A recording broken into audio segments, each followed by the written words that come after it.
Hi friends, welcome back to my channel. Friends, ఎలా ఉన్నాను? అనేది చాలా బాగున్నాను ఫ్రెండ్స్. ప్రజెంట్ మనకి ఏపీలో వాలంటీర్ జాబ్స్ గురించి చాలా సందేహాలు ఉన్నాయి. చాలా ఈ మధ్యకాలంలో ఒక వాట్సాప్ మెసేజ్ అనేది చాలా వైరల్ అవుతుంది.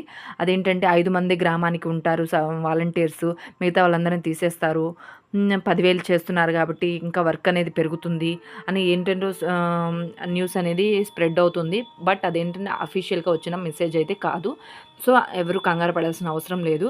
ప్రజెంట్ మనకేంటంటే చంద్రబాబు నాయుడు గారు ముందే మనకి చెప్పున్నారు, వాలంటీర్ వ్యవస్థ అనేది కంటిన్యూ చేస్తాను, ఉన్న వాళ్ళని తీసేయను అని క్లారిటీగా చెప్పున్నారు. సో మనకి ఇంకా అఫీషియల్గా మనకేమీ రిలీజ్ చేయలేదు. సో అలాంటి ఫేక్ మెసేజ్లు ఎవరు నమ్మకండి.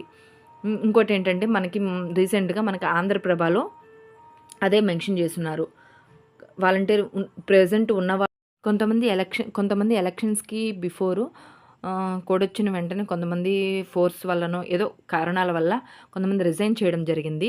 వాళ్ళ పరిస్థితి ఏంటంటే నాకు తెలిసైతే నా అభిప్రాయం ప్రకారం తీసుకోకపోవచ్చు. మిగిలిన వాళ్ళు కొంతమంది కంటిన్యూ చేస్తున్నారు, వాళ్ళనైతే ఉంచుతారని అనుకుంటున్నాను. మనకి ఇంకా కొత్త నోటిఫికేషన్ అనేది వాలంటీర్ వ్యవస్థ గురించి మనకి ఏ నోటిఫికేషన్ అనేది మనకి ఇంకా అనౌన్స్ చేయలేదు. మనకి ఇంకా కొత్త గవర్నమెంట్ నుంచి వాలంటీర్ వ్యవస్థ గురించి ఇంకా ఏ నోటిఫికేషన్ అనేది అఫీషియల్గా అనేది రిలీజ్ చేయడం జరగలేదు. సో ఈలోపు అందరూ ఎవరు కంగారు పడాల్సిన అవసరం లేదు. ఈ మంత్ ఎండింగ్ కల్లా మనకి ఏదో ఒకటి మనకి క్లారిటీ అనేది వస్తుంది. ఐ హోప్ మీరందరూ కూడా ఫేక్ న్యూస్లు అనేది ఖచ్చితంగా ఎవరు నమ్మకండి. రేపు అనగా మనకి 12వ తేదీ విజయవాడలో అమరావతిలో చంద్రబాబు నాయుడు గారు పదవీ స్వీకారం అనేది చేయడం జరుగుతుంది.